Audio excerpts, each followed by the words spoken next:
Good afternoon, Keepers of the Cas. Gary B, the Casual Comic Guy here, and we are doing our Savage Saturday number 12. All right, and this week we're going to do two comics that are one story, and that is Conan the Barbarian. Ooh, easy for me to say. Conan the Barbarian, issue 17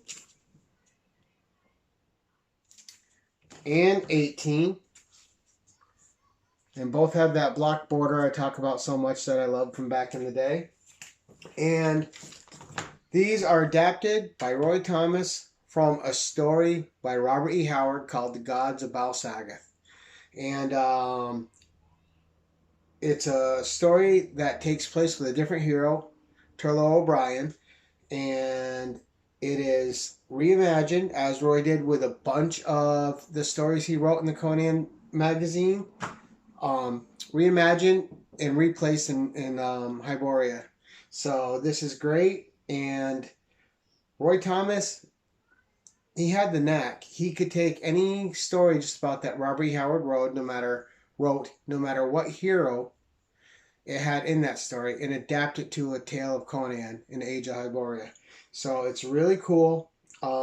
This is another great adaptation by him, and Roy just knew how to write. Roy was great with the adaptations. They stayed true to the spirit of Robert E. Howard's writing. And even when he substituted them in the Age of Conan, they worked beautifully. Roy knew exactly how to adapt.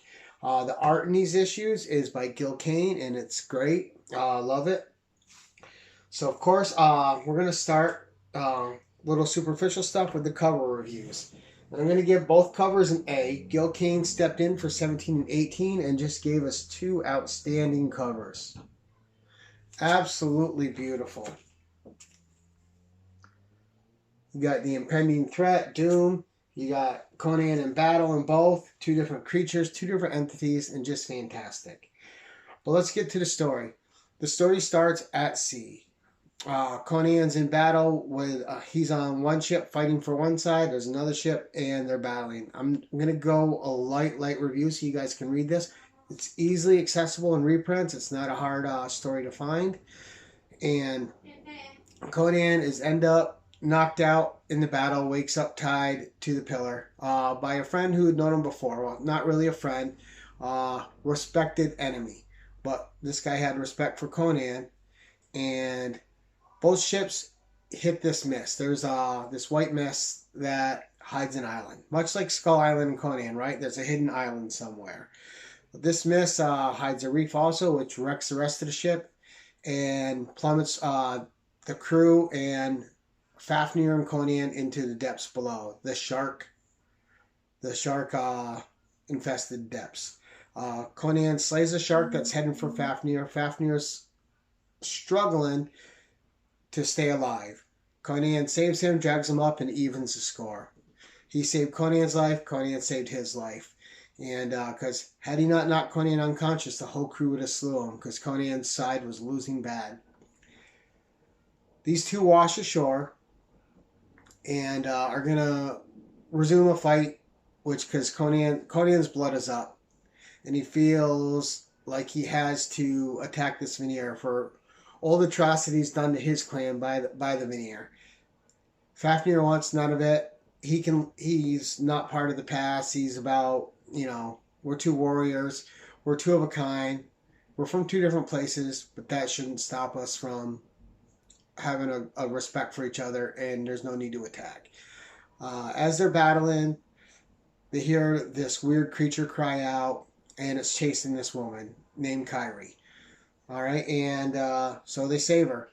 It takes both Conan and Fafnir to save her from this creature, which they slay. Conan weakens it, gets thrown off. Fafnir breaks its neck, and we hear a story from her that she's a usurped queen, right? And she was usurped by this guy. And I forgot his name, of course, doing the review. Goran Goloth, or Goloth Goran. Oh, let me see. I can't believe I forgot his name. See, this is why you write stuff down. But anyway, this guy knows, she tells them the story of how she washed up on the island herself. And they thought of her as a goddess, and she became their queen. He wanted the power. He knows she's not a goddess, so he was able to dethrone her and turn the tides of the nation against her. They exiled her on the beach to be chased down by this creature which Conan and Fafnir slew, that they thought, the people of the island thought was a god. So that's one god down. And let's see, Gothan. All right. But so Gothan, he's got the power, and he's got a makeshift king in place, an image that he's controlling. The guy loves being the king, and he'll do whatever Gothan tells him because it gives him a semblance of power and an easy life. She is a usurper herself because she is not a goddess, and she took control being a queen of the island. And now you have two people who've usurped the crown who want to fight each other for it. She promises Conan and Fafnir gold, riches, whatever they want if they help her take back the crown. She tells them of a prophecy where two men would wash ashore, and it would mean the downfall of the island of Bal-Sagoth. All right. She wants to use that prophecy against the people of the city because she knows they'll buy into it and believe it. She doesn't believe it herself, and thus they set out. Now, the central thing of this is them helping her regain power. All right, and then once she regains power, it's how she starts treating them and goes after them. And the main thing in the story is the growing bond between Conan and Fafnir as two people from two different nations who had a blood feud against each other for most of their lives come together and learn how to work together and depend on each other and protect each other, no matter what side's trying to manipulate the other, right?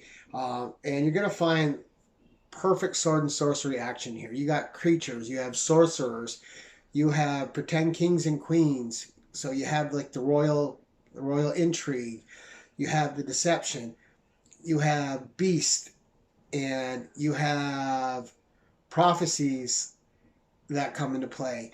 And these two issues are just super fun and fantastic. It's such a great adaptation by Roy Thomas, and I would give the adaptation an A+. Granted, I'm biased. I think Roy Thomas is one of the greatest comic writers and adapters of literature to comics in the history of comics. And I think he's one of the main reasons Marvel's in the standings it is today. He helped build Marvel just like Stan Lee did. I think Roy Thomas is a little bit unsung in that respect, and I think he deserves more respect for all the stuff he did. But regardless of my opinions on that, I think Roy Thomas did an absolutely incredible adaptation. He really captured the pettiness of the people fighting who wanted to rule. Their short vision on just being the king or the queen, the ruling power of the nation. The royal intrigue that, of course, Fafnir and Conan get caught up in because what else are they going to do? They're stuck on this island. And they need food, they need to survive, and they need a place to stay. So, as usual, Conan and whoever he's with is swept up into the times of what's going on where they're at. So whatever the battle is, whatever the conflict is, they're always in the middle. Conan adapts, and that's part of the greatness of this character, his ability to adapt to any situation he's in and find a way to persevere. And this story illustrates that perfectly. It gives equal measure to his buddy in arms, Fafnir, and they do a great job. The conclusion was fantastic. I don't want to mention it because I don't want to give it away, but it's great. Concludes, and the story is fulfilling, and you really like it. But overall, I'm going to give the story an A+. I'm going to give the covers an A+. I'm going to give the art an A+.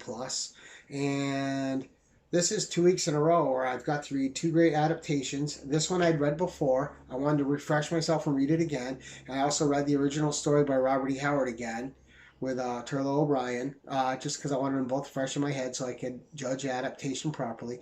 But A+ is all around. Fantastic art, fantastic story. Gil Kane killed it on the art. Roy Thomas killed it in the writing. A+s all around, 2 weeks in a row. I'm super happy because I had a couple rough weeks with stories that were letting me down a little. It's a great rebound. But that's it, guys. Definitely worth a read. Find it in reprints if you can. And that's it. Until next time, keep it casual.